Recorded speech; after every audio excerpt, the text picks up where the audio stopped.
Fala pessoal, tudo bom? Sou o professor Emanuel, estou aqui mais uma vez para fazer com vocês uma revisão final de obras hídricas. Dessa vez, banca FCC para os concursos da CGE do Piauí e também do Ministério Público do Piauí, né? Que serão em finais de semana subsequentes. Então, acredito que se você vai fazer uma dessas provas, você fará a outra, né? Consequentemente.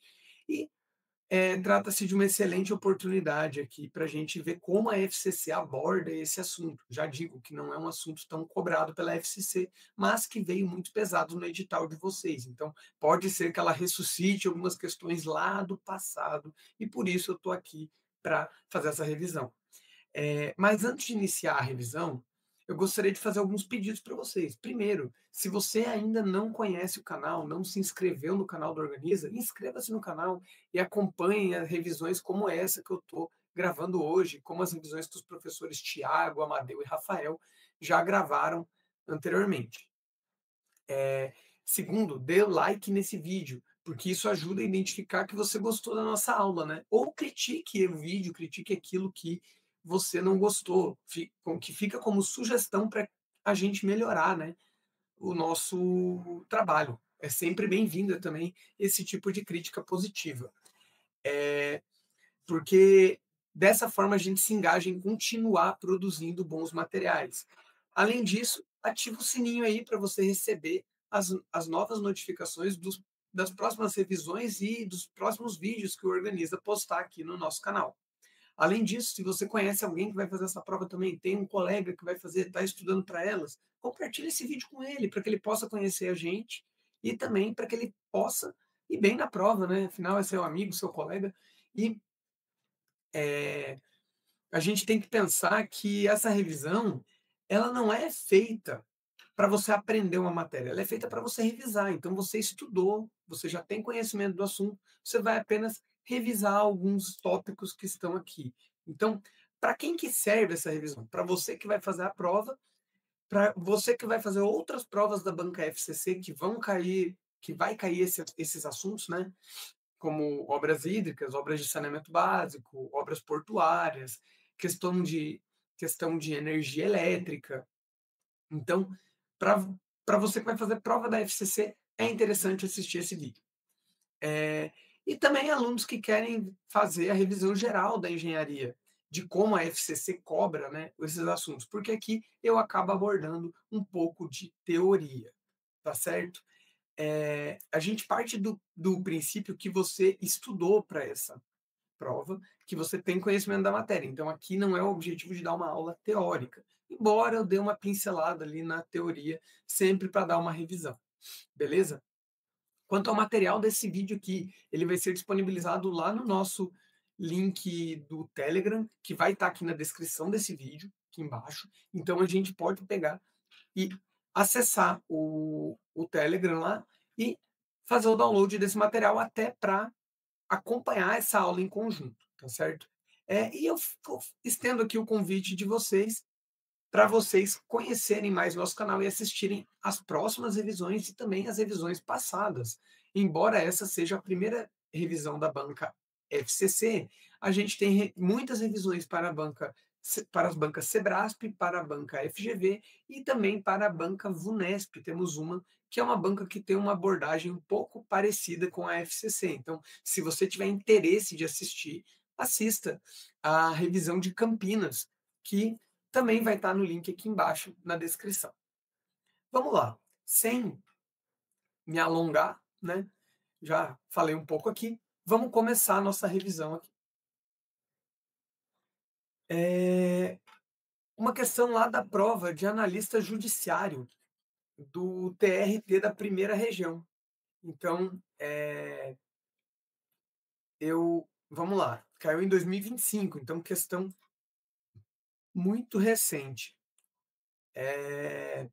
Na elaboração do projeto hidráulico sanitário de redes coletoras de esgoto, funcionando em lâmina livre, na falta de dados pesquisados e comprovados com validade estatística, recomenda-se para qualquer trecho a previsão mínima de. Então, ele pede a previsão da vazão mínima, ele pede a vazão mínima de norma de uma rede de esgotamento sanitário. Vamos entender como que a norma traz isso. Então, primeiro, eu gostaria de revisar com vocês aqui, eh, o que que é um sistema de esgotamento sanitário, né. Então, existem 3 tipos de sistemas de esgotamento sanitário. Aqui no Brasil, eu já digo que a gente usa o terceiro tipo aqui do slide, que é o sistema separador absoluto. Mas vamos lá, o que que é o sistema unitário? Geralmente é o sistema usado lá nos Estados Unidos, na Europa, aquele que a gente vê as tartarugas ninjas. Então, é um sistema em que a coleta do esgoto sanitário e das águas pluviais ocorre na mesma rede. Por que que ele não é usual no Brasil? Quer dizer, não é nem indicado no Brasil. Porque ele é contraindicado em regiões tropicais onde há um grande volume de chuva e chuvas de grande intensidade, porque isso geraria custos enormes, né, para a construção dessas estruturas, além de que a gente teria que provavelmente haveria o transbordamento do sistema e a propagação de doenças de veiculação hídrica. Então, muito contraindicado. A gente ainda tem o sistema separador parcial, que transporta o esgoto sanitário e admite a interligação das águas pluviais dos telhados e coberturas. Também é contraindicado em regiões tropicais e não é utilizado aqui no Brasil. Então, diferentemente do sistema unitário, que pega toda a água pluvial, esse aqui pegaria apenas a água pluvial que cai ali nos telhados. Não, no Brasil, o que, que a gente faz? A gente pega, coleta a água dos telhados e joga para a rua, para o sistema de drenagem pluvial. E a gente tem o separador absoluto, sistema separador absoluto, em que a coleta do esgoto sanitário e das águas pluviais na mesma rede, são em redes distintas, tá? Tá com errinho aqui no slide. As redes, a rede pluvial é totalmente distinta e é recomendável para regiões tropicais. É o sistema predominante no Brasil, né? Então, eu tenho um sistema específico para água de drenagem, um sistema específico para esgotamento sanitário. Isso gera economia, não gera transbordamentos, né?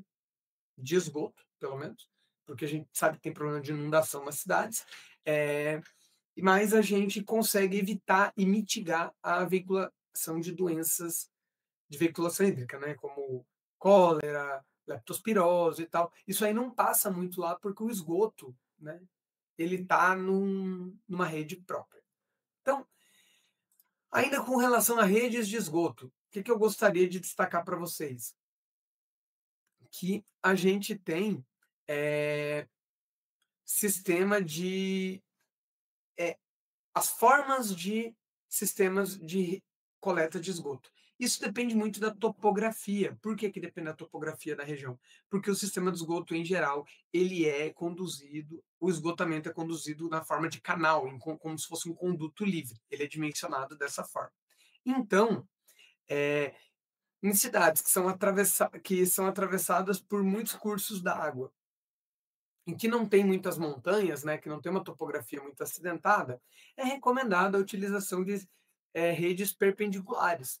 Então, elas vão conduzindo o esgoto até chegar em pontos de travessia desse corpo hídrico ou até chegar nos interceptores que são construídos margeando o corpo hídrico. Além disso, a gente tem a,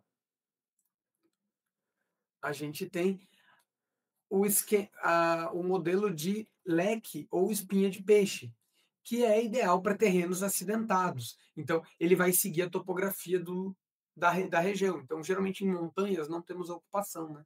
Então, fica parecendo um leque, porque ele é um sistema, é um tipo de rede que se abre e se adequa à topografia local. E a gente ainda tem o sistema radial ou distrital, que é muito utilizado em cidades de topografia plana. Qual que é a característica de cidades de topografia plana? Vai ser como se fosse uma forma de grelha, né? Ele é todo grelhadinho, paralelo e tal.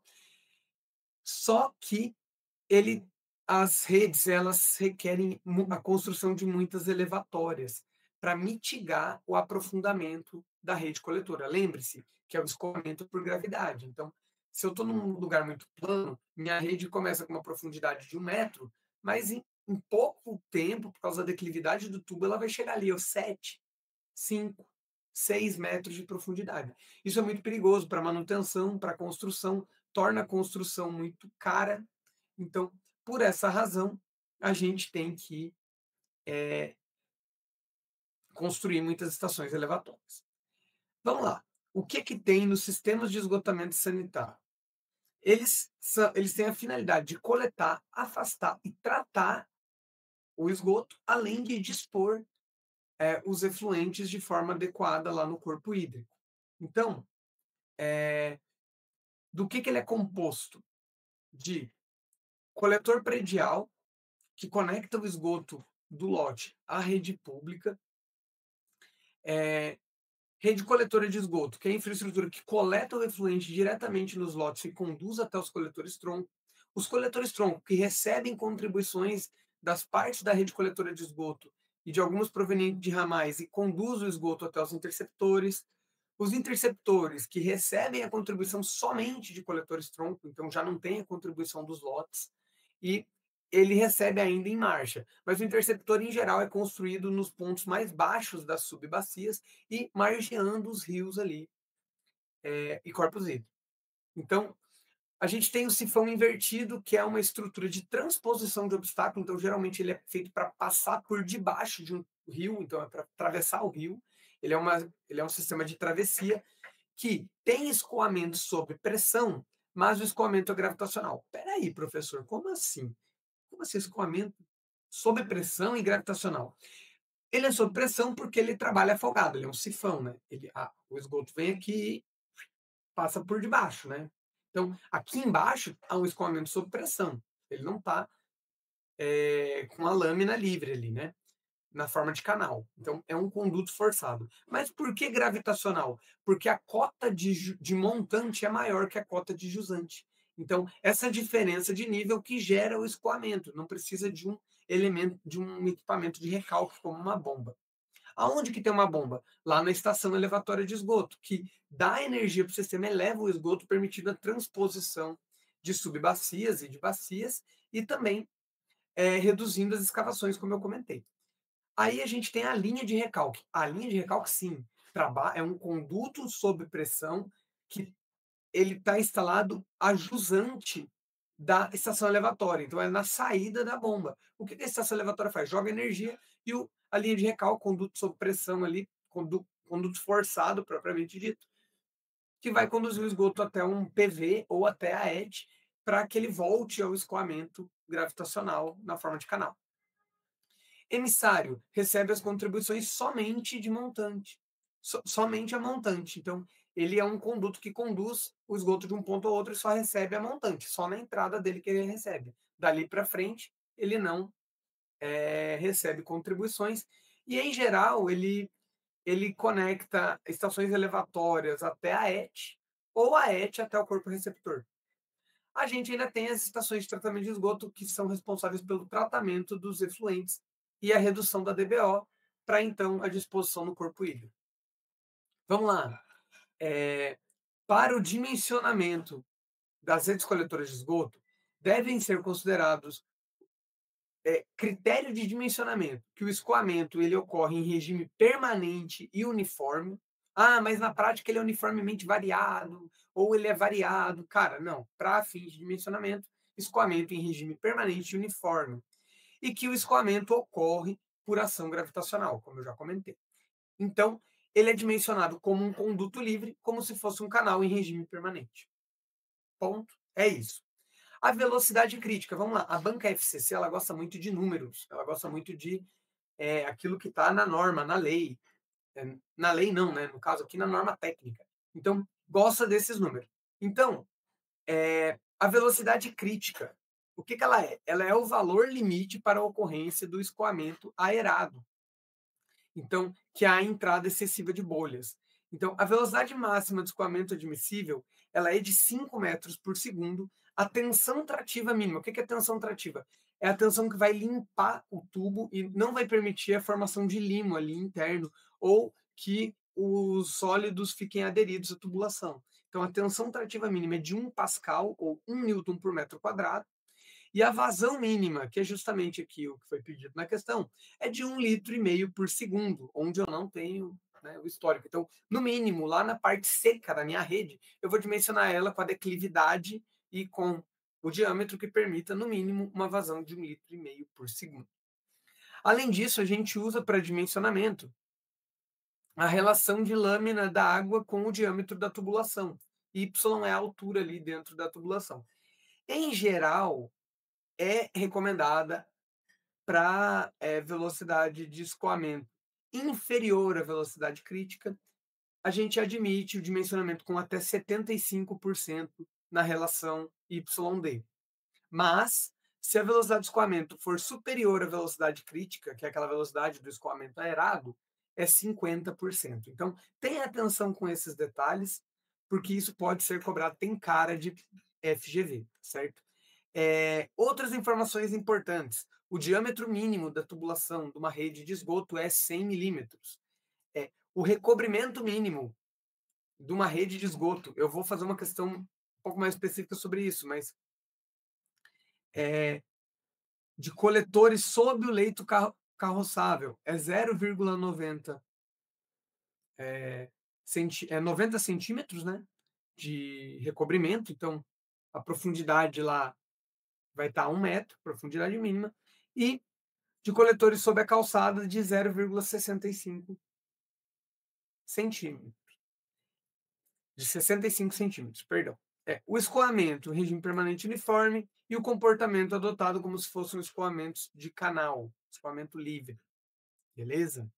Vamos lá. Equipamentos acessórios, terminal de limpeza, dispositivo não visitável que permite a introdução de equipamentos de limpeza localizado na cabeceira de qualquer coletor. Caixa de passagem. É uma câmara sem acesso localizada em pontos singulares por necessidade construtiva. É uma câmara que permite a mudança de direção, mas ela não é visitável.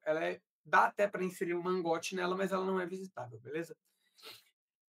O tubo de inspeção e limpeza, aí é o TIL, que é um dispositivo não visitável, mas que permite a introdução de equipamento de limpeza para desobstrução da rede. Então a caixa de passagem não permite, tá?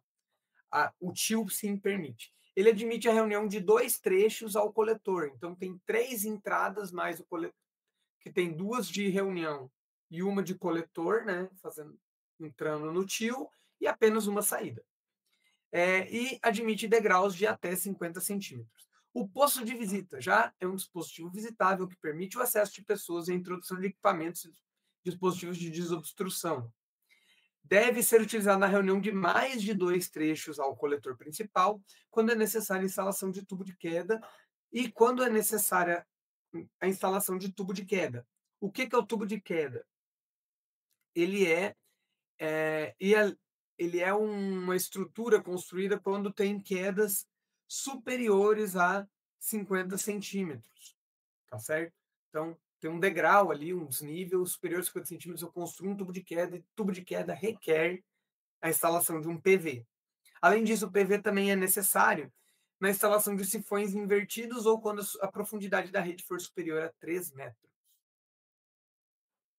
O interceptor. Então, o interceptor ele é a canalização cuja principal função é o transporte do esgoto coletado nas redes pela até a ET, né?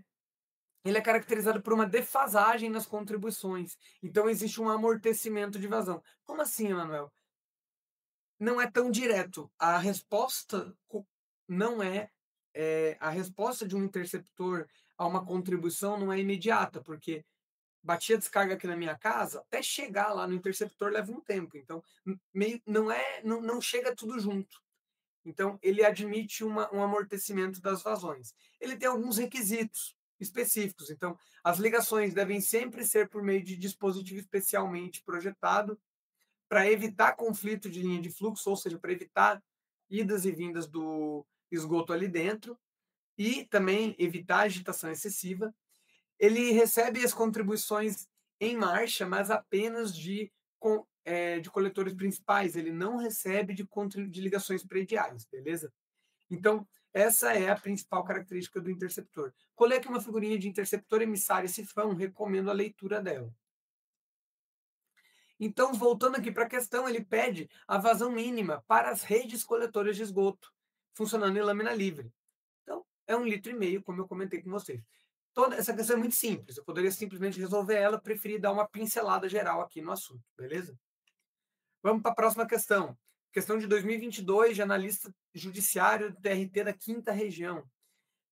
Na execução de obras lineares para transporte de água bruta e tratada, esgoto sanitário e drenagem urbana, utilizando tubos rígidos e semirrígidos, quando da locação de valas no leito do passeio, a distância mínima entre os eixos da rede de água e de esgoto, quando dispostos no mesmo plano, ou seja, no mesmo nível, deve ser de... Então, qual que é a distância entre os eixos? Vamos lá. O que a norma diz sobre isso? Isso aqui é aplicação de norma. FCC adora aplicação de norma. Então, quando a tubulação é instalada no leito carroçável, ou seja, na rua, leito carroçável é rua, o que a norma diz ali? Que a distância mínima entre a rede de água e a rede de esgoto, horizontalmente, é de 1 metro. Então, tem que ter uma distância de 1 metro entre a rede de água e a rede de esgoto. A tubulação de água ainda deve estar, no mínimo, 20 centímetros acima da tubulação de esgoto, porque caso ocorra um vazamento de esgoto, não tem risco de contaminar a água, né? É meio óbvio se eu fizesse o esgoto em cima do, da água. Agora, com a água em cima do esgoto, se vazar a água, ela pode até entrar ali na tubulação do esgoto, mas o esgoto nunca vai conseguir entrar na rede de água. É essa a lógica para evitar a contaminação da rede de água. Além disso, nas redes simples, ou seja, quando existe apenas uma rede passando ali, as tubulações devem ser locadas em um dos terços, né, do primeiro terço ali da rua, sendo a rede de esgoto no terço lateral do leito carroçável mais favorável às ligações. Já nas redes duplas, as tubulações devem ser localizadas uma em cada terço lateral do leito carroçável.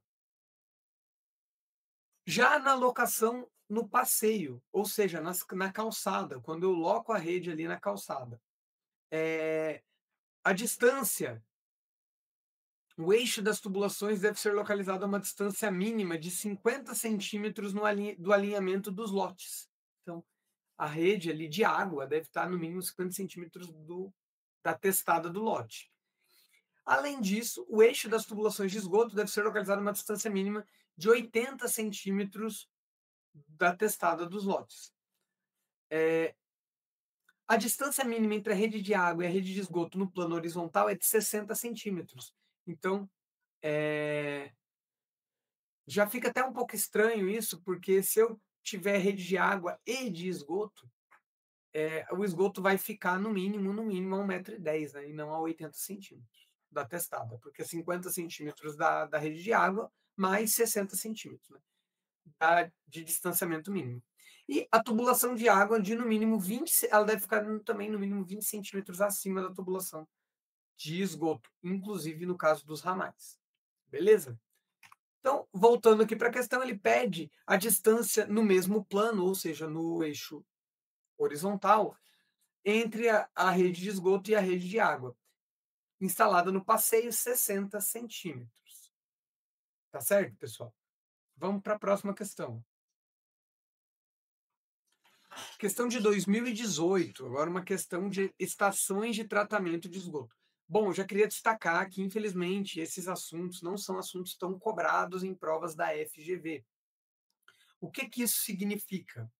Significa que a gente trouxe algumas questões mais antigas, infelizmente, porque tem poucas questões de cobradas pela FCC recentemente. Então, vamos lá. Questão de analista engenheiro civil da Defensoria Pública do Amazonas.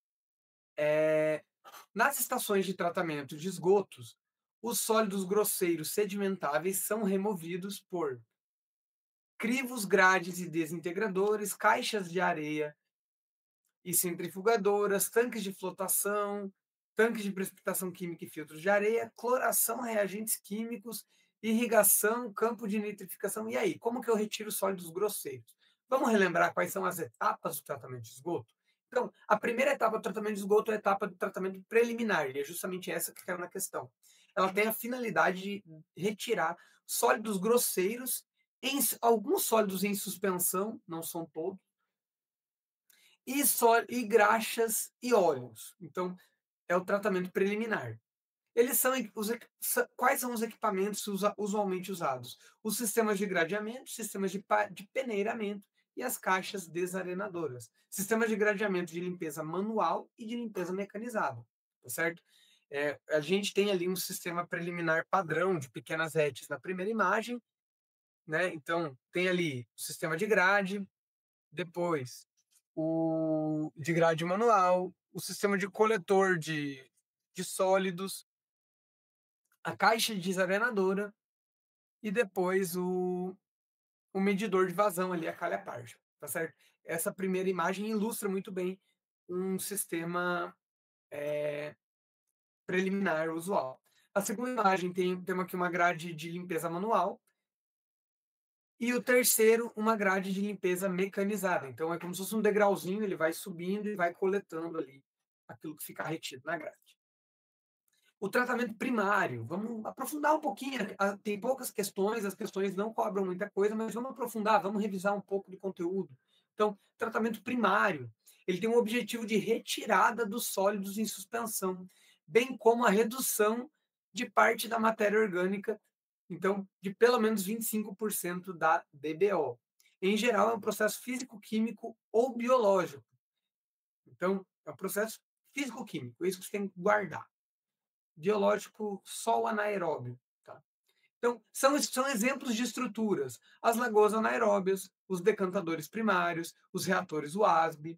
É possível que eu use processo físico-químico com a inclusão de produto químico, como é lá na ETA, para criar coágulos, né, flocos ali que decantem, para facilitar a decantação dos sólidos, beleza? Então, isso pode acontecer, geralmente torna o tratamento um pouco mais caro e não é tão usual, por essa razão. Tratamento secundário, esse sim, ele objetiva a degradação da matéria orgânica por processos biológicos. Além disso, objetiva também a clarificação do efluente. O que é isso? A limpeza do efluente, com a redução de pelo menos aí uma eficiência de 80% acumulada de DBO. São exemplos: sistemas de lodos ativados, lagoas facultativas, decantadores secundários, lagoas aeradas, filtros biológicos, etc. Temos um monte de solução de sistema secundário de tratamento de esgoto. A etapa do sistema terciário, a etapa final, o que ela é? Ela envolve também a desinfecção. Então, ela tem dois objetivos principais: a retirada de poluentes e de nutrientes, né, do meu esgoto. Então, como fósforo e nitrato, lembre-se, fósforo e nitrato, sistema terciário. E a remoção de patógenos, protozoários, eumintos. Então, tudo isso acontece aqui no sistema terciário. Por isso que ele também é chamado de desinfecção. São exemplos de estruturas: as lagoas de maturação, lá no sistema de lagoas de polimento, os jardins filtrantes ou wetlands, e os sistemas mais clássicos, assim, como a desinfecção, mais clássicos não, mais complexos, como a desinfecção por ozônio e por raios ultravioleta, que são mais tecnológicos, digamos assim, só que também sistemas mais caros. Então, voltando para a questão, nas estações de tratamento de esgoto, os sólidos grosseiros sedimentáveis são removidos por caixas de areia e centrifugadoras, letra B. O primeiro, ele erra no quê? Ele fala ali em desintegradores. Não, desintegrador ia facilitar a passagem dos sólidos, não é isso que eu quero. Tanques de flotação até retira gordura, pode ser. Tanques de precipitação química, não, estou falando do sistema primário, né? Filtros de areia, também não. Isso aí está mais em ETA. D, cloração, reagentes químicos, nada a ver. Então, totalmente errado. Irrigação, campos de nitrificação, filtros, lagoas e tanques de lodos ativados. Também não tem nada a ver com a retirada de sólidos grosseiros sedimentáveis. Vamos lá, mais uma questão aqui. Estou mandando aqui. Mais uma questão de 2025. Da prova do TRT da 15ª região, apoio especializado lá em engenheiro civil. Prova recentíssima, pessoal. Peço atenção aqui nessa questão, tá certo? Que é uma questão sobre tipos de água para tratamento. Pô, caiu, questão recente, eu acho interessante a gente dar uma olhada. Ele pede aqui para a gente apontar qual é o tipo de água natural Então, água superficial ou subterrânea, mas geralmente aqui já é superficial, porque ele requer tratamento mínimo com coagulação seguida ou não de decantação, filtração em filtros rápidos, desinfecção e correção do pH. Então, esse tipo de tratamento é requerido por água do tipo B, A, D, E e C, ou C. Já adianto que não existe águas do tipo E. Então, quem soubesse disso já eliminaria a afirmativa D. Né?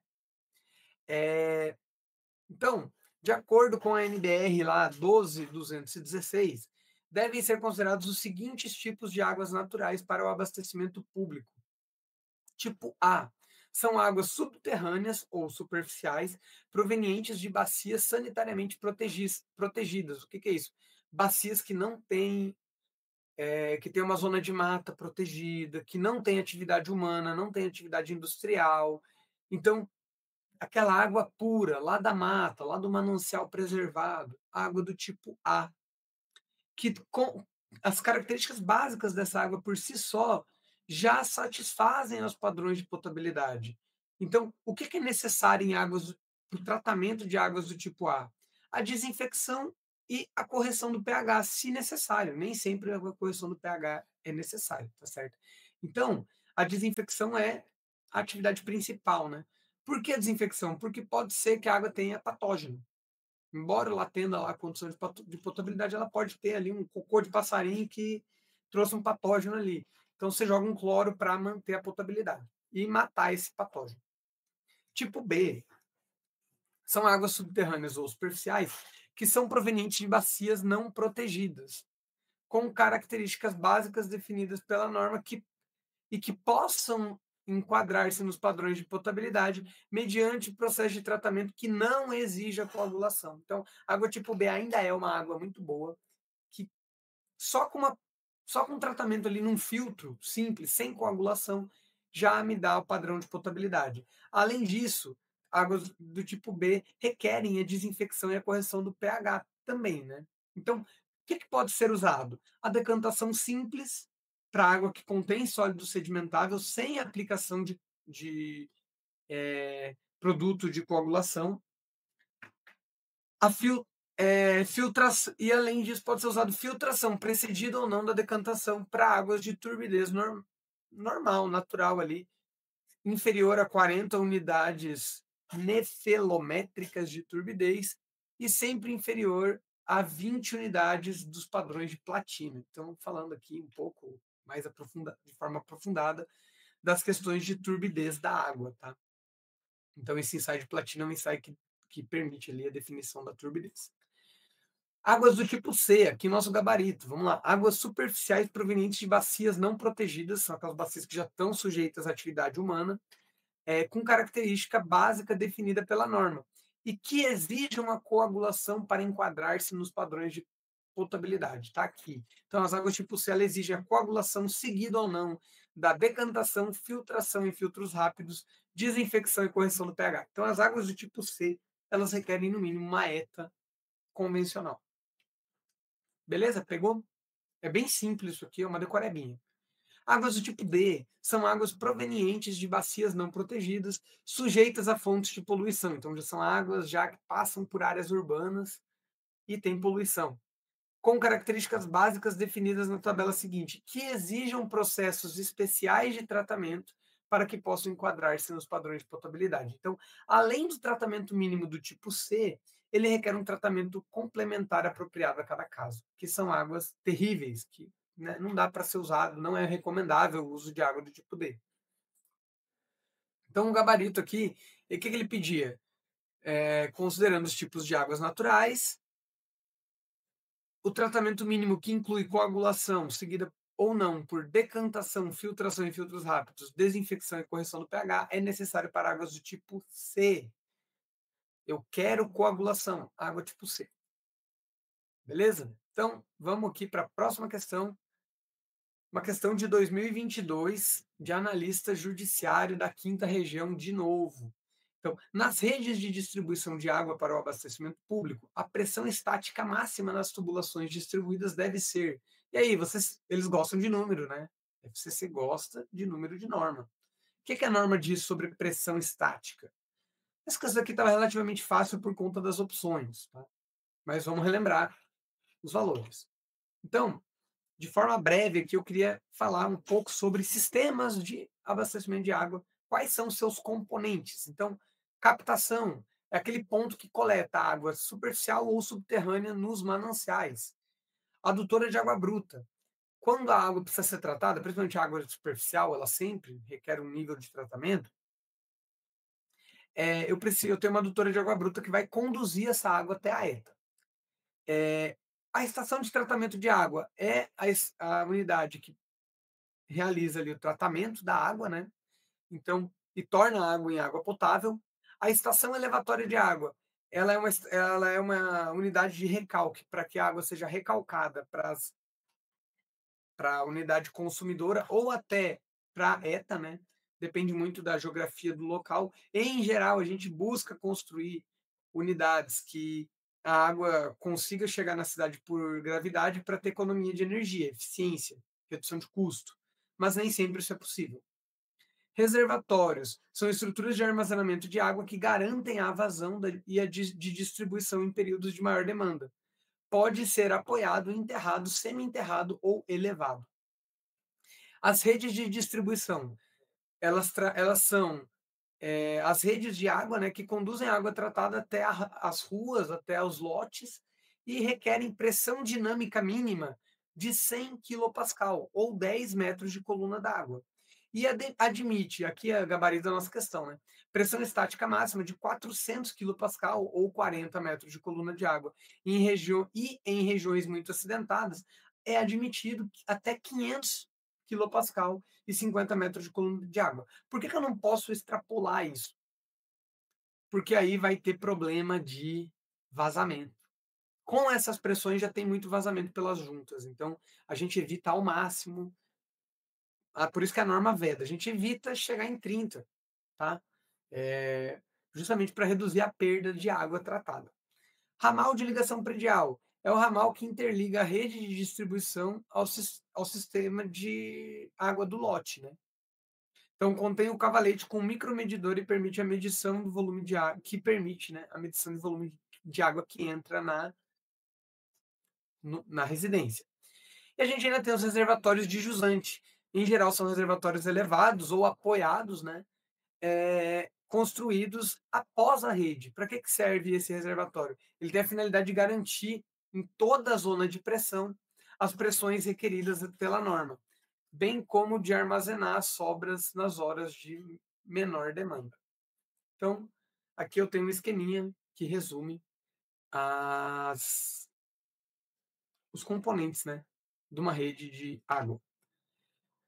Então, para o cálculo da vazão de água, o que a gente precisa de coeficiente de majoração? Isso aqui tem cara de FCC também. O que é o K1 e o que é o K2? São dois coeficientes de majoração. O K1, coeficiente para o dia de maior consumo, ele é usado no dimensionamento de toda a minha rede de água. E a gente tem o K2, que é o coeficiente de majoração na maior hora de consumo. Então, na hora de maior consumo. Como que é calculado o K1? Ele é a vazão máxima diária pela quantidade média diária do ano, pela vazão média diária do ano.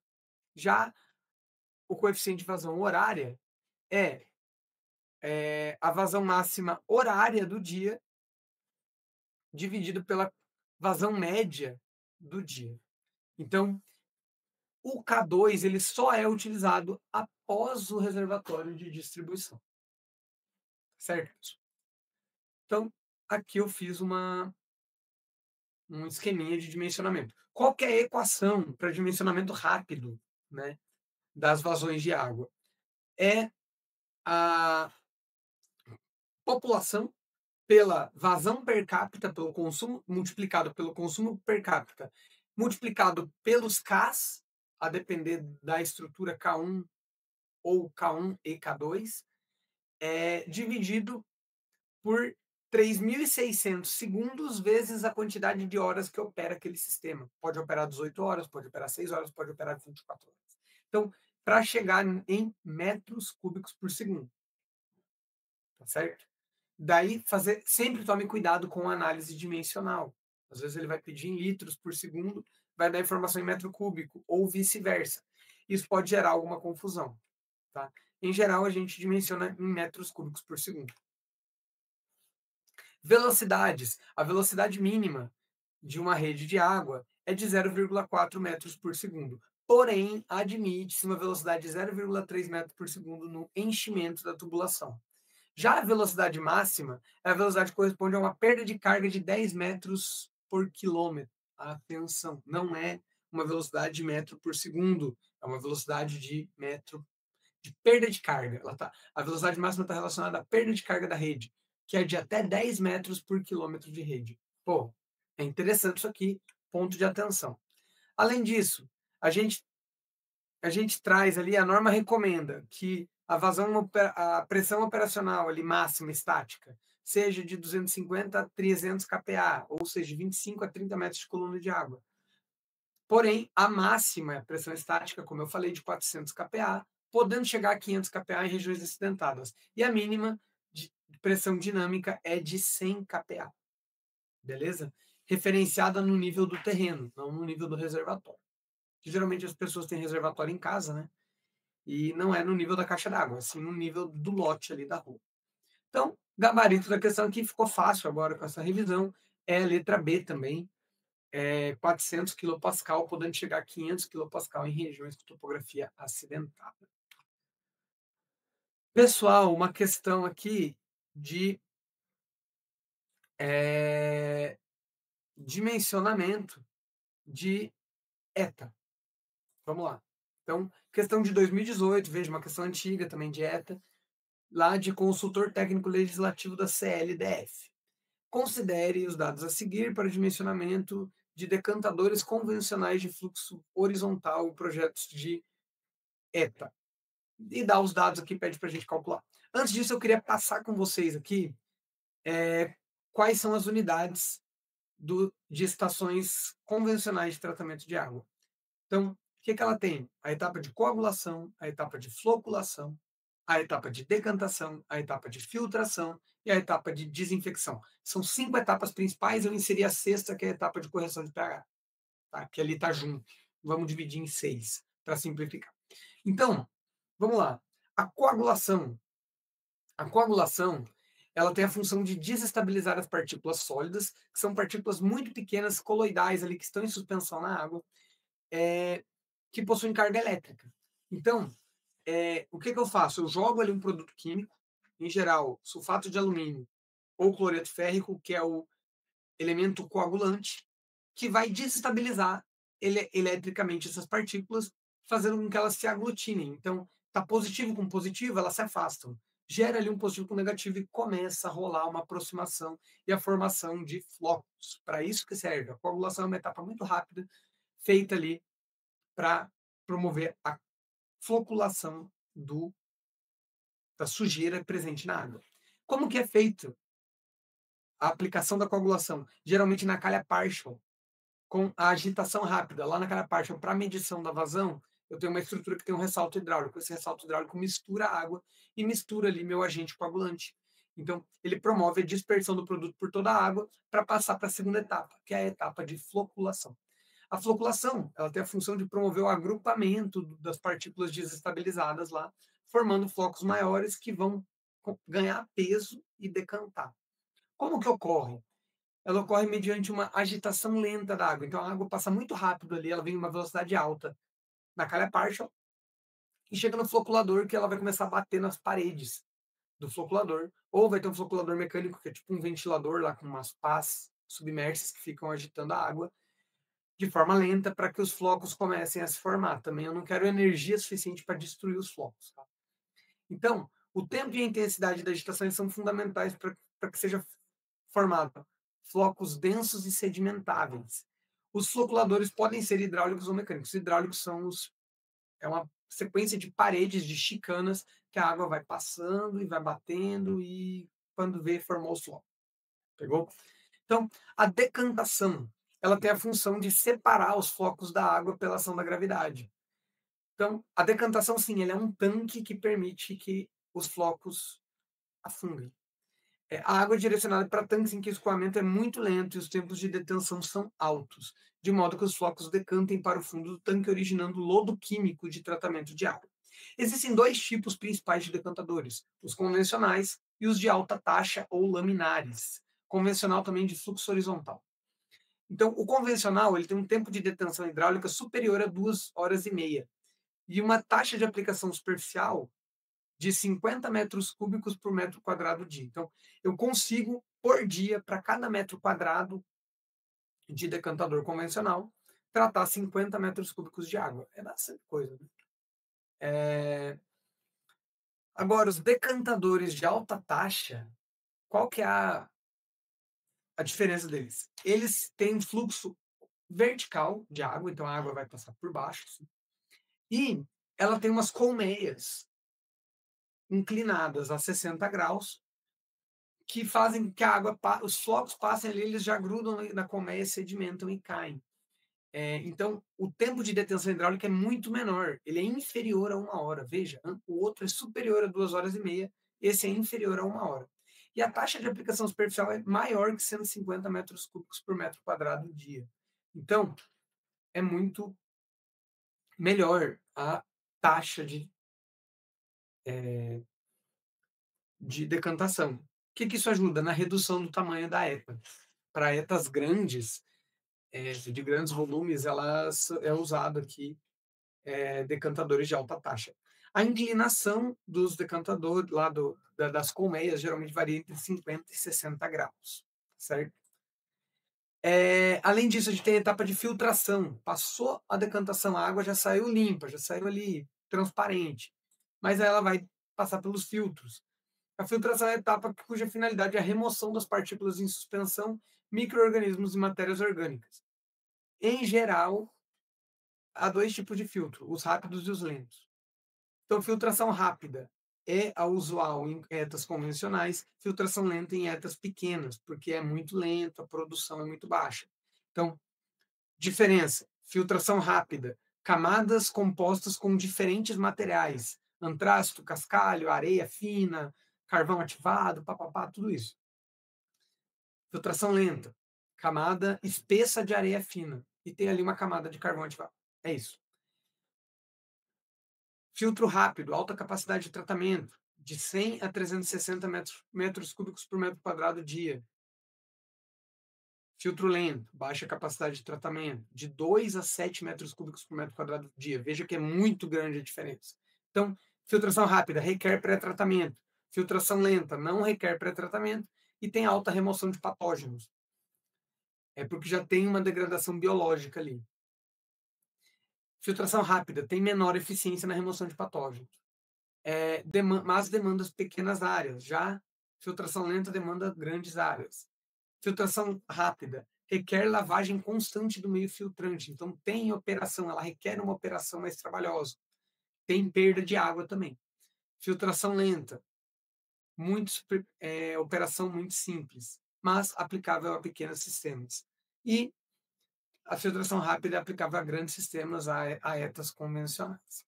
A gente ainda tem a quinta etapa, que seria a correção de pH, que é a etapa que neutraliza a acidez ou a alcalinidade da água que gera ali durante o processo de tratamento.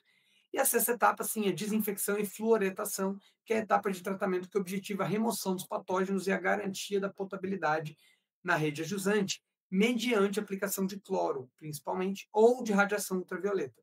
Além disso, a gente aplica ali o flúor para cumprimentos de portaria do Ministério da Saúde com relação a dente, né?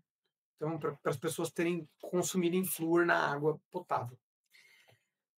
O que eu queria dizer ainda? Cara, quanto à correção de pH, a gente tenha muita atenção, porque em meio alcalino, o cloro não é um bom desinfectante. Então, por isso que a correção de pH acontece antes. A água, ela tem que ser um pouquinho, mas muito pouquinho mais ácida do que o neutro, para que o cloro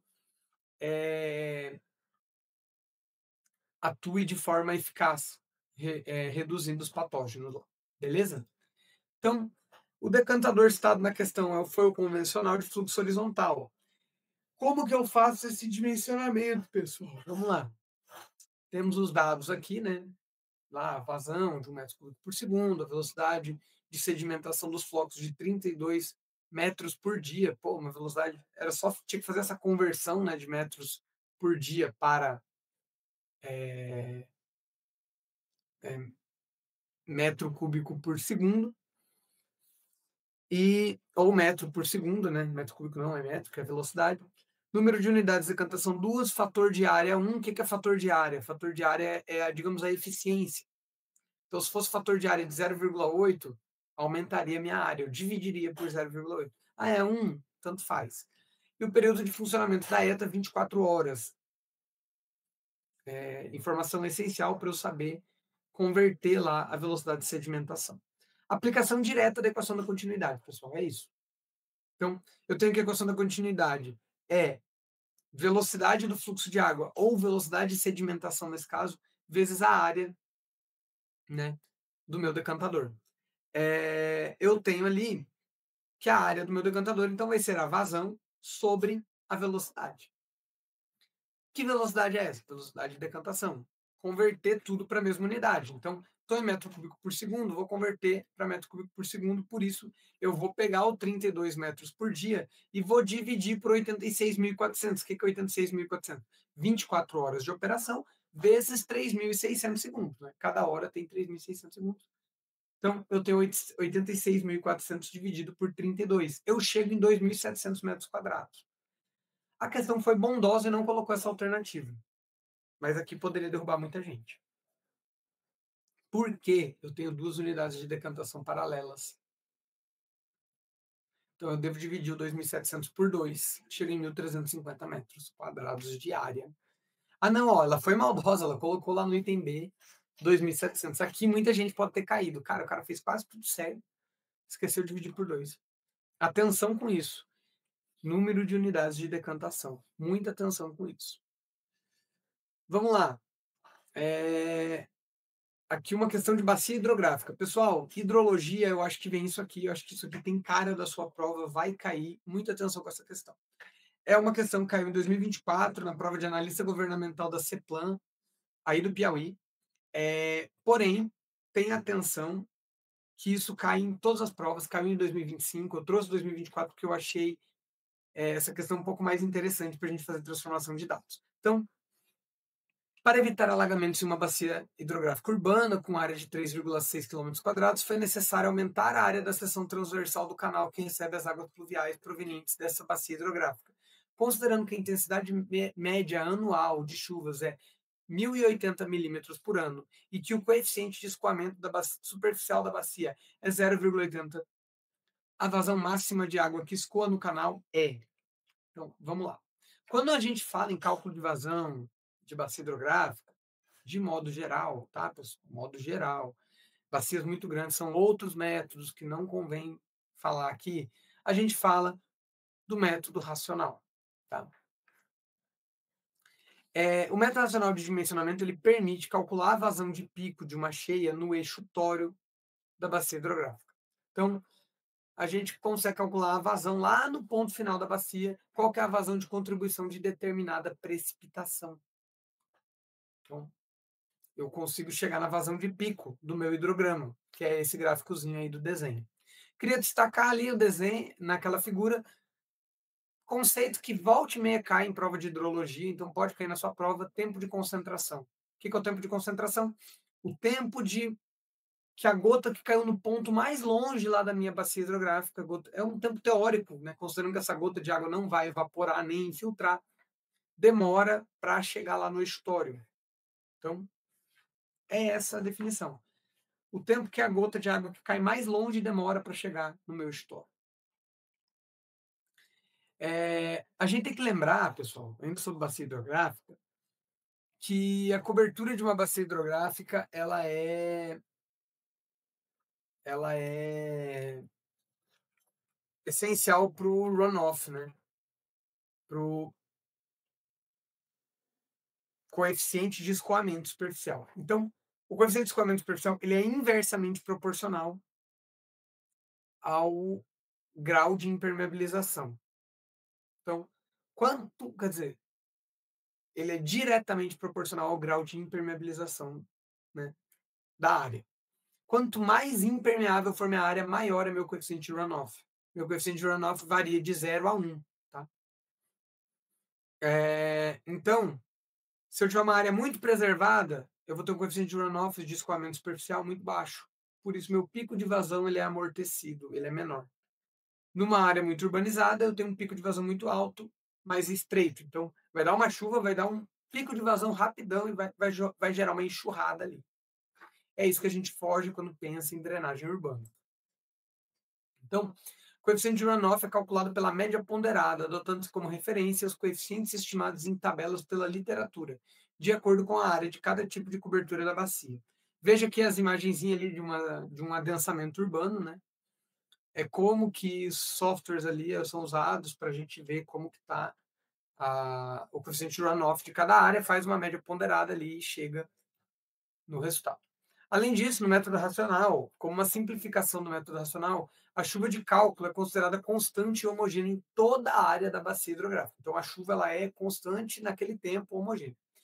E muitas vezes é calculada por dados históricos de pluviometria local que dão origem a equações de intensidade de chuvas tipo, ou seja, chuva característica daquela região. E essa intensidade de chuva ela é determinada por equações dessa natureza que, se isso cair na sua prova, pessoal, vai ser dada a equação por cálculo, porque é impossível decorar cada cidade, cada região, cada pesquisador, a depender do banco de dados que ele usar, vai chegar em uma equação-chave específica. Tá? A equação do método racional mesmo, ela envolve o quê? Vazão é igual coeficiente de runoff multiplicado pela intensidade da chuva multiplicado pela área. Então, QCIA. Lembra da polícia americana? CIA. Coeficiente de runoff, intensidade de chuva e área.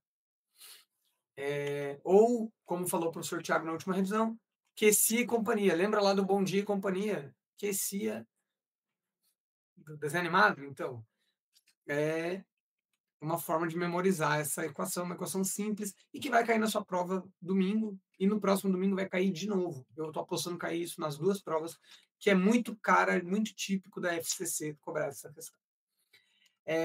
Mas para resolver questões tem que ter cuidado com a análise dimensional. Então, o que eu recomendo? Para você decorar que milímetros por hora e quilômetro, a área é dada em quilômetro quadrado. A precipitação em milímetros por hora, QCIA sobre 3,6. Memorizou? QCIA sobre 3,6. Ah, ele me deu em milímetro por ano. Então, como que eu vou fazer para chegar na equação? Então, milímetro por ano. Para transformar em metro por ano, considerando quilômetro ainda, eu multiplico por 1000. E eu divido pela quantidade ali de segundo, né? Eu quero chegar em metro por segundo no final das contas. Então, eu vou fazer uma simplificação, porque quilômetro quadrado é 10 a sexta, é metro elevado a sexta. Milímetro é metro elevado a menos 3, por isso eu estou multiplicando por 1000, tá? Para chegar em metros. E segundo, eu vou transformar lá 365 dias, que é por ano, né? 24 horas por dia, 60 minutos por hora, 60 segundos por minuto. Então, eu vou fazer uma simplificação que para milímetros por ano é CIA sobre 3,6 vezes 365 vezes 24. Não vamos decorar o outro número porque fica difícil de calcular. Vamos para a resolução da minha questão aqui. Então, ele deu 3,5 km², 1.080 milímetros por ano. Então, dá 3,65 vezes 10 a sexta metros quadrados e 1,08 metros por ano. Então, fazendo a aplicação aqui da minha fórmula, eu consigo cortar 0,8 com 24, que gera 3, né? Eu consigo cortar 365 com 3,65, gera 100 embaixo, 3 embaixo. Eu tenho os dois 6 ali e 1080. 6 vezes 6 dá 36, vezes 3 dá 108. 108 dividido por 1080 dá 10. Então eu chego em 10 dividido por 100, 0,1 metros cúbicos por segundo, que é igual a 100 litros por segundo. Porra, rapidão. Só cortar. Por isso que eu não gosto de decorar de milímetro por ano ali, que daria 31.500, uma coisa assim, e não ia ser um número notável para fazer essas divisões.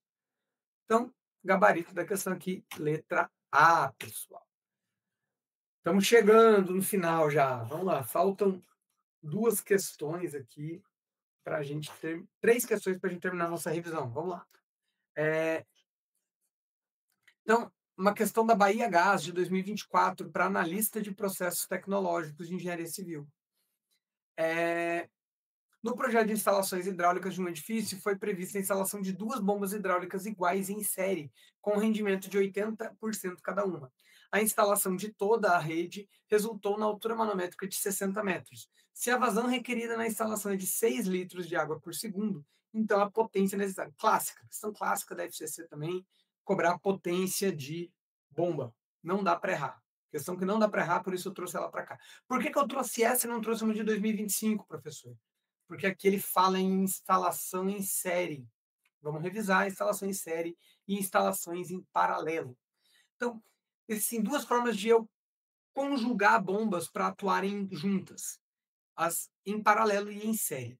As bombas em série, elas têm a função do quê? Em vez de eu comprar uma bombona que me dê uma altura manométrica muito alta e uma bomba só, eu compro duas bombinhas e divido. Então, eu ponho ali primeiro uma, depois a outra, para recalcar meu sistema, minha água, né? Então, eu coloco em série. Qual que é a característica? A vazão é constante, porque a vazão primeiro passa em uma bomba, depois em outra, e vence o desnível. Mas a altura manométrica é somada. Então, eu ganho potência, eu ganho pressão, ganho altura. Por isso, a curva, o resultado dela é a soma da, por exemplo, aquele gráfico ali tem a curva B e a curva C, da bomba 1 e da bomba 2. A curva B, que é o resultante, é a soma de B1 mais B2. Beleza? Pegou? 2. Bomba em paralelo. Qual que é a diferença? As bombas estão em paralelo. Então, a água que passa por uma bomba não passa pela outra. Qual que é a vantagem desse tipo de sistema? Em vez de eu instalar uma bombona com um sistema, uma tubulação muito grande, tem um custo elevado, eu instalo duas bombinhas em paralelo ali, cada uma com uma sua vazão, e as duas conjugam vazões, elas somam as vazões de recalque. Então, a vazão é somada, porém, a altura manométrica permanece constante. Se eu olhar aqui o gráficozinho, B e C são somados no eixo X ali, né, no eixo de vazão. Se eu olhar o paralelo, B e C são somadas no eixo Y, no eixo de altura manométrica. Então, é simplesmente isso, pessoal. A gente não tem que se preocupar com dificuldade com isso aqui. O dimensionamento do sistema de recalque, ele leva em conta a diferença da altura manométrica, o peso específico do fluido, a vazão a ser recalcada e a eficiência do meu conjunto motor. Então, eu tenho aqui, de forma bem simples, que a potência é igual à altura manométrica vezes a vazão vezes o gama do fluido, dividido pelo rendimento. O rendimento ele é inferior a 1, né? Então, por que eu divido? Para subir minha potência. Eu preciso de mais potência nominal na minha bomba para recalcar água naquele nível, que tem uma perda ali de eficiência. Qual que é a diferença para cavalo? Tem que decorar aqui essa equação. Atenção, alerta, decore. Eu vou dividir por 75. É só isso. Quilowatt, eu faço aquela equação ali. Cavalo divide por 75. Então, essa é a única diferença, pessoal. O rendimento está embaixo, tá? Então, lembre-se de 75 no divisor também. Então, é essa aqui a minha equação que eu teria que aplicar. Isso aqui despenca na banca FCC, vai cair na sua prova. Então, vamos resolver aqui com os dados da questão. A gente tem duas bombas em série, por isso, atenção, eu vou dividir minha altura manométrica por 2. O que bombas em série fazem? Somam a altura manométrica. Então, eu quero calcular de uma bomba, potência de uma bomba só. As duas bombas são iguais, elas estão em série.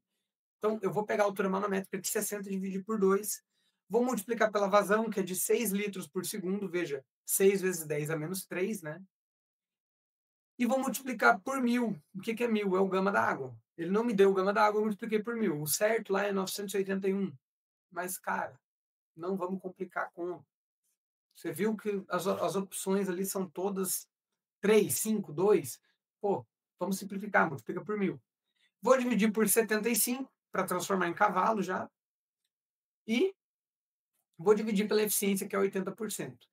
Vou chegar no resultado de 3 cavalos. Então, esse é o gabarito da nossa questão, letra E.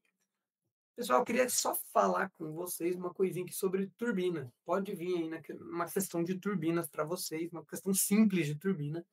Então, para efeito de comparação, eu tenho que o dimensionamento das turbinas leva em conta potencial hidráulico e o peso específico do fluido. Então, é diferente a turbina, em vez de transformar energia elétrica e mecânica em energia hidráulica, ela transforma energia hidráulica em energia mecânica e elétrica, né? É o inverso. E qual que é a diferença da bomba para a turbina no cálculo dela? O rendimento é multiplicador, ele deixa de ser divisor e passa a ser multiplicador. Pessoal, é só isso que muda. E quando eu aplico aqui, eu jogo a minha eficiência multiplicando, que eu vou reduzir o valor de geração nominal da minha bomba, da minha turbina, quer dizer. Veja só, básico, coisa simples. Turbina e bomba são muito parecidas. E vamos lá. Como que eu calculo em cavalo, vapor? Isso aí. Eu divido por 735,5. Tá? Se quiser lá no dia da prova também dividir por 75, tenta, pode. Depende muito da. Mas em geral, eu, quando eu estou em watts, eu divido por 735,5. Quando eu estou em quilowatts, eu divido por 75. Vamos, a gente simplifica. Tá certo? Então, aqui tem esse quadrinho que resume ainda as transformações de energia. Beleza? Coisa simples. Vamos passar aqui para nossas últimas questões, uma questão de barragens e uma questão de turbinas. Queria concluir com vocês. Entre os elementos encontrados no conjunto de obras, essa aqui é uma prova lá de 2014, veja, pessoal, tem poucas questões do assunto. 2014, lá do TCE Rio Grande do Sul, auditor de contas públicas, que está com o edital vigente aí.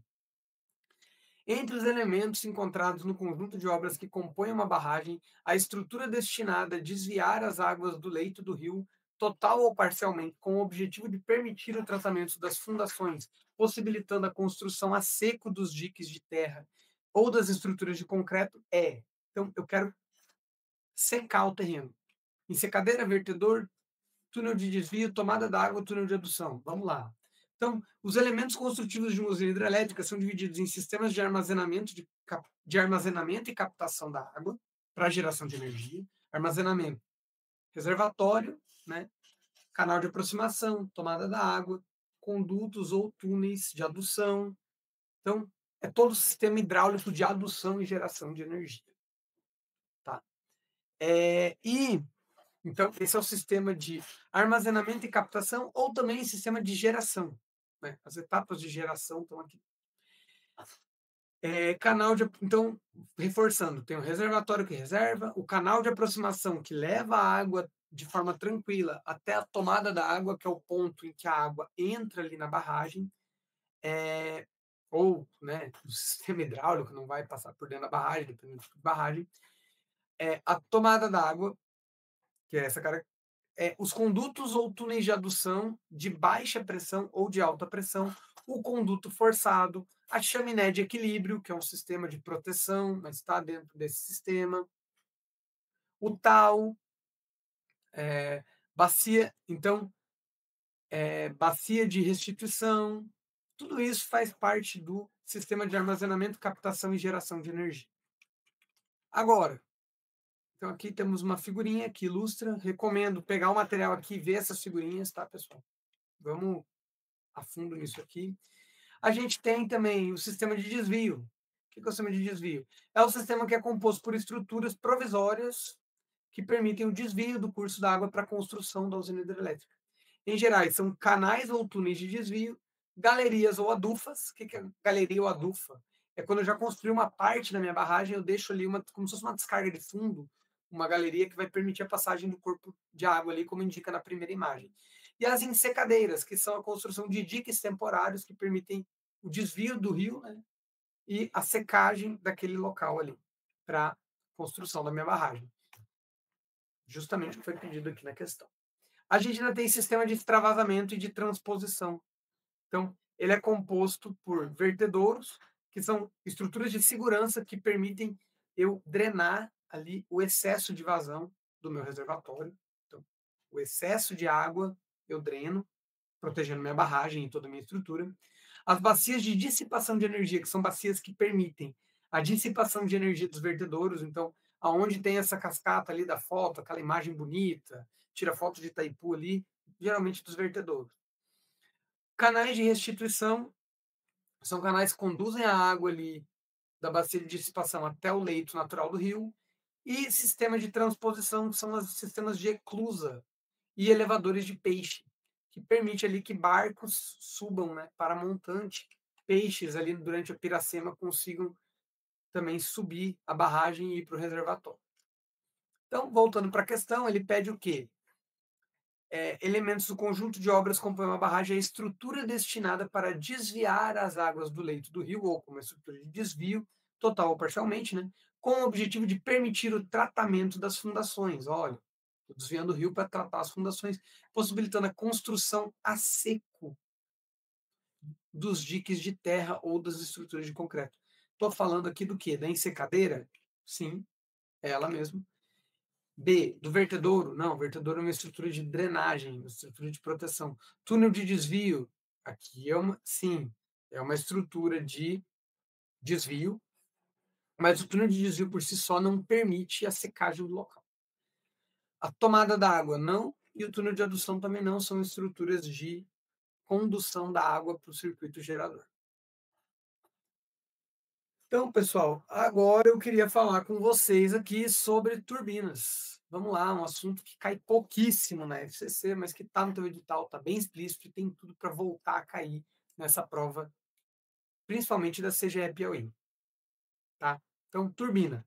As turbinas hidráulicas são selecionadas e dimensionadas em função da queda líquida e da vazão a ser turbinada. As turbinas tipo Pelton são indicadas para altas quedas e grandes vazões. Vamos ler depois isso aqui? Vamos entender um pouco sobre turbinas? Vamos lá, a turbina Francis. Ela é a turbina mais... A gente tem 3 tipos principais de turbinas. As Francis, as Pelton e as Kaplan. Vamos lá. O que é a turbina? Existem 2 tipos gerais de turbina. Turbinas de reação, turbinas de pressão. Quer dizer, turbinas de reação ou de pressão e as turbinas de ação ou de impulso, ou ainda de jato livre. Qual que é a diferença de uma para outra? A turbina de ação, ela tem um jato d'água que está batendo na pá. O que gera é a energia cinética do impacto. Então, tem um jato livre esguichando água ali na pá do rotor da minha turbina. Então, eu tenho que esse tipo de turbina geralmente é a Turbo, Pelton ou Michel Blanc. É um jato livre que bate na pá. É uma turbina de ação, é uma turbina de impulso. Então a água gera um impulso ali na pá da turbina. E a gente tem as turbinas de reação. O que é uma turbina de reação? É uma turbina de pressão. Ela trabalha afogada, só tem água dentro dela. Então, a pressão da água faz a pá rodar. A diferença de pressão faz o rotor da minha turbina rodar. Não existe impacto, existe diferença de pressão. É isso. Então, turbinas de pressão são as turbinas Francis, as Kaplan, as Bulbo, as tubulares, as hélice. Então, assim, esse tipo de turbina é a turbina mais utilizada aqui no Brasil. Então, vamos falar um pouco sobre cada uma. A turbina Francis ela é uma turbina de reação de fluxo misto. Então, a entrada de água é tangencial e a saída é axial. E quanto à velocidade do rotor, é de rotação lenta, normal, rápido ou extra rápido. A turbina Francis, cara, ela é a turbina coringa. Ela se adequa a tudo. Grande queda, baixa queda, média queda. Em geral, uma turbina média. Ela está no meio do caminho. Médias vazões, nada muito grande, nada muito baixo, tá? Então, as turbinas Kaplan são turbinas de baixa queda e elevada vazão. Turbina bulbo, baixa queda, elevada vazão. São muito parecidas as turbinas Kaplan e bulbo. Turbina Francis, quedas intermediárias, baixas e altas vazões. Veja que é a média. E a Pelton é a única turbina de ação de elevada queda e baixa vazão. Então aqui eu tenho um desenho que indica cada uma das facetas. Voltando ao slide anterior ainda, queria destacar aqui os tipos de turbina que estão nesse quadro. Esse slide não ficou muito legal, gente, peço perdão. Mas assim, vamos explicar um pouco. As turbinas radiais são as Francis. Francis tem R, é radial. É uma turbina centrífuga. Turbina axial é uma turbina que a água entra, ela é tipo um ventilador essa turbina, tá? Pensa num ventilador, seja de eixo horizontal ou de eixo horizontal ou de eixo vertical. São as turbinas Kaplan, axial Kaplan, K com X. Vamos memorizar aqui. Deriais, tubulares, bulbo, estraflo e hélice. Baixas vazões, não, baixas quedas, altas vazões. Turbina tangencial, aí sim, turbina de ação, de jato. Altura alta, vazão baixa. Turbina Pelton e turbo. E de fluxo cruzado, né? Quando eu tenho dois jatos ali cruzando, fazendo girar, também são turbinas de jato, para alturas baixas e vazões variáveis. Então, são para pequenos córregos, geralmente, para PCHs. Então, eu queria falar ainda um pouco sobre a velocidade de rotação das diferentes turbinas. Então, a turbina Pelton tem uma velocidade de rotação muito baixa, tá? Então, ela tem uma velocidade de rotação ali de até 100, até, né, 70, 90, 100 rotações por minuto de velocidade de rotação baixa. Tem os jatos de água batendo ali, a velocidade não é tão alta. Alturas vai até 1.000 metros, 800 metros de altura de queda, por isso uma vazão pequena. A Francis, lembra que ela é a turbina média. Ela é meio boa e meio ruim para tudo. Ela admite altas quedas, baixas quedas, médio volume de água, já tem uma velocidade que varia da velocidade de 55 rotações por minuto até 450 rotações por minuto. Tem a tabelinha aqui com classificações, recomendo uma leitura muito rápida aqui do material. É raro cair isso na FCC, pode cair. E turbina Kaplan, aí sim, turbinas de elevada rotação. Rotação muito alta, chega ali a mais de 600 rotações por minuto, né? Pequenas alturas de queda e grande vazão de água. Então, voltando aqui, vamos ver cada uma das afirmativas. As turbinas do tipo Pelton são indicadas para altas quedas e grandes vazões. Errado. Altas quedas e pequenas vazões. Por serem turbinas de reação, são turbinas de ação, mas sofrem influência do nível ajusante. Até sofrem, né? Mas é meio irrelevante, então tá errado. Francis tem faixa de aplicação mais abrangente, sim, sendo indicada para quedas de 30 metros até 400 metros. Cara, turbina média, pode ser. Vamos deixar aqui de verde, pode ser a resposta. Pelton apresentam perda de rendimento em função das oscilações no nível da água a jusante. Cara, não tem muito, é um nível de a diferença de nível da água é muito grande. Então, oscilações ali de 5, 10 metros não vão prejudicar muito o rendimento da Pelton, tá? Então, não existe essa perda de rendimento. Afirmativa falsa. Kaplan são destinadas a quedas médias e altas, não sofrendo influência do nível ajusante. Aqui é mais a Pelton, né? A Kaplan são destinadas a quedas baixas. Quedas médias, Francis. Quedas altas, Pelton. Então, Kaplan sofre sim e a Kaplan é para queda baixa, não é Kaplan. Bulbo são indicadas para altas e grandes vazões turbinadas. Quedas altas e grandes vazões. Grandes vazões sim, quedas baixas. afirmativa errada, realmente gabarito da questão aqui, letra B. Pessoal, minha revisão foi isso. Muito obrigado pela participação de vocês. Queria desejar para vocês uma excelente prova no domingo e no próximo domingo, se você for fazer também MP Piauí. Desejar um abraço aqui para os alunos do Organiza que estão assistindo a aula, para você também que ainda não é aluno do Organiza. Se você gostou dessa revisão, curte, compartilha ela, segue nosso canal. Além disso, deixa seu comentário aqui embaixo. Se você gostou dessa aula, comenta, gera o nosso engajamento aqui, que é tão importante para a gente dar continuidade. Desejo para vocês muita calma e paciência para fazer a prova. FCC geralmente é uma banca um pouco chata de fazer prova. Leia muito esses números que eu trouxe aqui, números que estão nas normas que eu citei aqui. Eu acho que é interessante dar uma lida. Lembre-se, falando aqui um pouco de obras de edificação, de dar uma revisada ali em madeira, que é um assunto que não cai muito em outras bancas. Então, condições de dimensionamento, valores de módulo de resistência, telhado e fundações são assuntos que despencam na banca FCC, tá? Acho que os meninos trouxeram nas revisões deles, mas são assuntos aí que eu sugiro para você ler na porta da prova.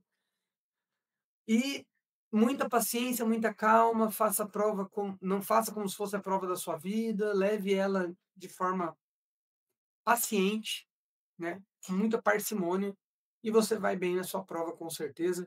Torço pela sua aprovação, espero ter acertado algumas questões aqui, e a gente vai ter aqui ainda uma aula gravada também, uma revisão exclusiva de alguns assuntos que eu não trouxe aqui, como obras portuárias, diferença de geração de energia, que são coisas que estão lá no seu edital, lá para os alunos dos projetos de nomeação da CGE Piauí e também do MP Piauí, tá? Então, se você é aluno nosso, continua comigo aqui, vamos lá, vamos relembrar dessa aula, tá certo? Dessas matérias, é uma revisão exclusiva para vocês. Um abraço a todos, até a próxima.